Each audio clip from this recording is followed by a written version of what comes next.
សម្បើមយៈអាក្លើមរៈមាត់តូចមាត់ធំដើមខ្លាសំដីខ្លះហើយណាអ៊ំរួចរៀបរាប់ថាស្គាល់ខ្ញុំដែរឬអី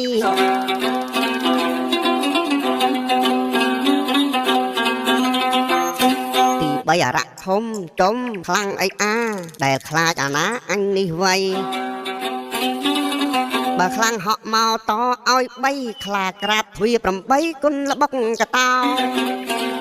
ទី4រងំចិត្តភ្នែកបិទម្ដងអេញញឹមញញែមផងផ្ទះដៃស្រែកហូ